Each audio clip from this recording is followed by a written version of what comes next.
Oke, Assalamualaikum warahmatullahi wabarakatuh. Kami kelompok dari Fakultas Teknik Prodi Sistem Informasi di Universitas Munawarman.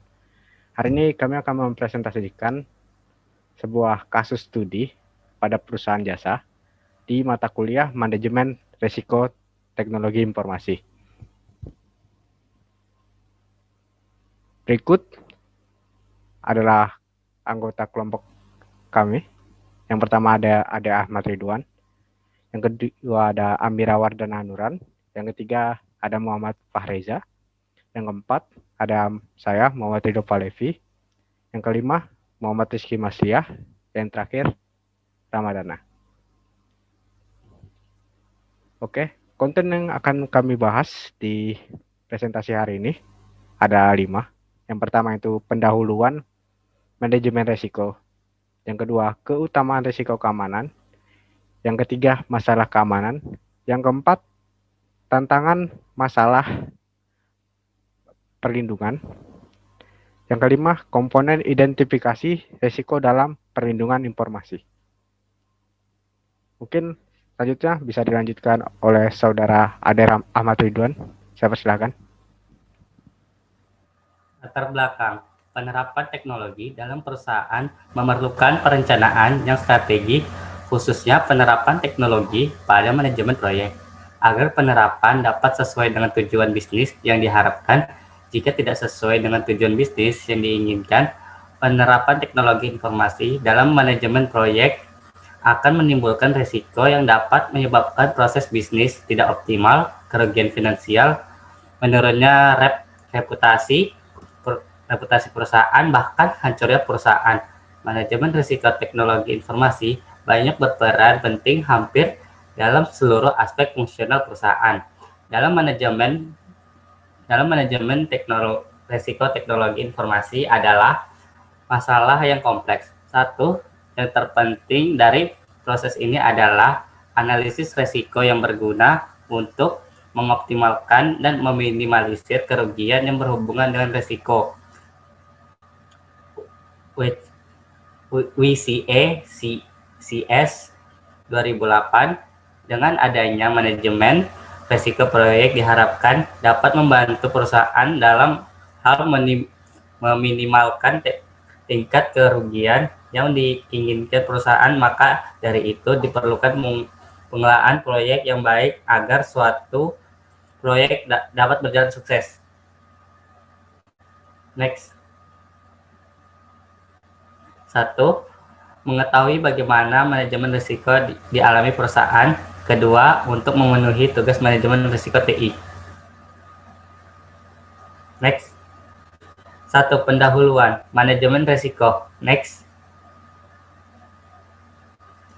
Penggunaan teknologi informasi di dalam perusahaan merupakan suatu elemen penting dalam menunjang efektivitas dan efisiensi proses bisnis perusahaan. Teknologi informasi ini diharapkan oleh perusahaan dapat meningkatkan mutu pelayanan sehingga tercapainya tujuan bisnis perusahaan.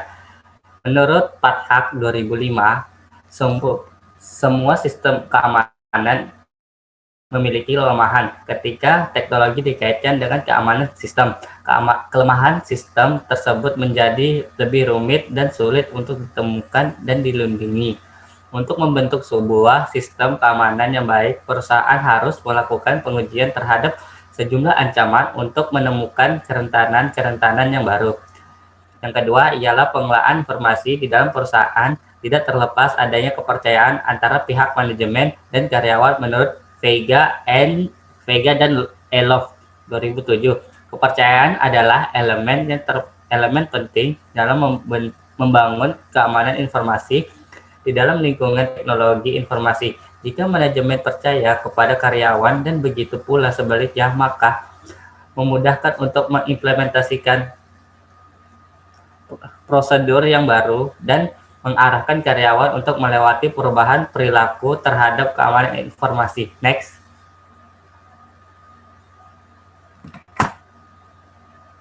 Ya, selanjutnya mungkin bisa saudari Amira. Oke, yang kedua adalah keutamaan risiko keamanan. Next. keutamaan. Manajemen risiko bisa mengurangi kemungkinan gagal, sehingga dampak kerugian internal dan eksternal yang akan terjadi terhadap laba perusahaan, pelanggaran hukum, penurunan produktivitas SDM, dan penurunan reputasi perusahaan dapat berkurang. Next. 4. Manajemen risiko bagi perusahaan. 1. Mencegah kegagalan sehingga ada peningkatan laba, bisa atau setidaknya kerugian perusahaan tidak terlalu besar. 2. Bisa melindungi perusahaan dari risiko murni karena kreditor, pelanggan, dan pemasok lebih menyukai perusahaan yang terlindungi mungkin dengan asuransi tertentu. Yang ketiga, bisa memberikan informasi dan perspektif kepada pihak manajemen perusahaan tentang profit risiko, serta perubahan yang mendasar tentang produk, pasar, lingkungan bisnis, dan perubahan lainnya yang diperlukan dalam proses manajemen risiko. 4. Bisa membuat cadangan yang memadai untuk mengantisipasi risiko yang terukur sehingga potensi kerugian yang relatif lebih besar bisa dihindari. Yang terakhir, 5. Bisa menghitung dan mengukur besar ekspor dan menetapkan alokasi sumber-sumber dana sekaligus limit risiko yang lebih tepat. Next. Yang ketiga, masalah keamanan. Next. Dampak ancaman pada aset kritikal aplikasi grup healthy asuransi melalui akses jaringan yang dilakukan oleh pihak dalam perusahaan secara tidak sengaja. Itu dampak terhadap produktivitas bernilai sedang untuk memodifikasi dan bernilai tinggi untuk penghancuran dan gangguan. Dampak terhadap keamanan bernilai rendah untuk modifikasi dan gangguan serta bernilai sedang untuk penghancuran. Dampak ancaman pada aset kritikal grup healthy asuransi melalui akses jaringan yang dilakukan oleh pihak dalam perusahaan secara sengaja. Dampak terhadap produktivitas bernilai sedang untuk memodifikasi serta bernilai tinggi untuk penghancuran dan gangguan. Dampak terhadap keamanan bernilai sedang untuk gangguan serta bernilai modifikasi dan penghancuran. Next. Ya, mungkin selanjutnya Saudara Muhammad Fahreza, saya persilakan. Oke, selanjutnya dampak ancaman pada aset kritikal aplikasi grup health insurance melalui akses jaringan yang dilakukan oleh pihak luar perusahaan secara tidak sengaja. Yang pertama, dampak terhadap produktivitas bernilai sedang untuk modifikasi serta bernilai tinggi untuk penghancuran dan gangguan.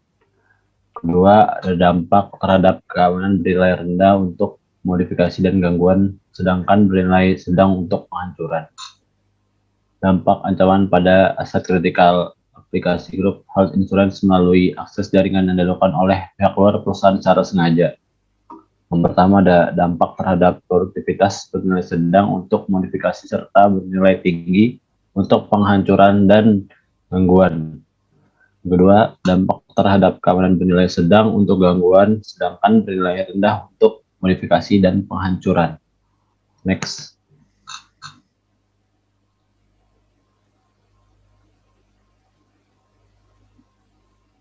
Oke, selanjutnya ada dampak ancaman pada aset kritikal aplikasi grup health insurance melalui akses jaringan yang dilakukan oleh pihak luar perusahaan secara tidak sengaja. Yang berikutnya ada dampak terhadap produktivitas bernilai sedang untuk modifikasi dan bernilai tinggi untuk penghancuran serta bernilai rendah untuk gangguan. Berikutnya ada dampak terhadap keamanan bernilai sedang untuk modifikasi dan bernilai rendah untuk penghancuran dan gangguan. Pada dampak ancaman pada aset kritikal aplikasi grup health insurance melalui akses fisik yang dilakukan oleh pihak dalam perusahaan secara sengaja. Berikutnya ada dampak terhadap produktivitas bernilai sedang untuk modifikasi serta bernilai tinggi terhadap gangguan dan penghancuran. Berikutnya ada dampak terhadap keamanan bernilai sedang untuk gangguan serta bernilai rendah untuk modifikasi dan penghancuran. Next. Oke, selanjutnya Saudara Ramadana, saya persilakan. Nah, di sini ada poin keempat, yaitu tantangan, masalah, dan perlindungan. Next. Nah, risiko-risiko yang ditemukan berfokus pada manajemen keamanan, rencana kemungkinan, manajemen kerentanan, serta desain dan arsitektur keamanan. Strategi yang digunakan untuk melindungi yaitu direncanakan dalam perusahaan, yaitu manajemen keamanan, rencana kemungkinan, manajemen kerentanan, dan desain arsitektur keamanan. Next. Nah, berikut ada 4 poin dari penjelasan di atas. Yang pertama itu manajemen keamanan. Saat ini perusahaan belum melakukan penilaian risiko terhadap keamanan informasi. Jika terjadi risiko, maka divisi IT yang akan langsung mengambil langkah-langkah dalam meminimalisir risiko keamanan informasi tersebut. Poin kedua, rencana kemungkinan. Saat ini perusahaan belum melakukan operasi analisis terhadap operasi, aset-aset dan data penting yang dianggap dapat memberikan kontinuitas bisnis pada saat bencana telah terjadi. Perusahaan ini pun belum memiliki rencana pemulihan bencana dan pertimbangan rencana fisik untuk berlangsungnya bisnis. Yang ketiga, ada manajemen kerentanan. Perusahaan belum meninjau atau menilai sumber informasi mengenai kerentanan informasi, peringatan akan keamanan informasi, dan pemberitahuan. Selain daripada itu, perusahaan juga tidak melakukan terhadap komponen infrastruktur untuk dievaluasi secara dan prosedur manajemen kerentanan belum monitori dan ditinjau serta diupdate secara berkala. Nah, yang poin terakhir, desain dan arsitektur keamanan. Perusahaan memiliki hasil penilaian risiko keamanan yang dijadikan pertimbangan sebagai dalam bentuk sistem arsitektur dan desain baru maupun sistem yang direvisi. Perusahaan juga belum memiliki aplikasi yang up to date atau yang terbaru yang menunjukkan arsitektur keamanan dan perusahaan dan topologi jaringan. Oke, next. Ya, selanjutnya Saudara Muhammad Rizky Masliah.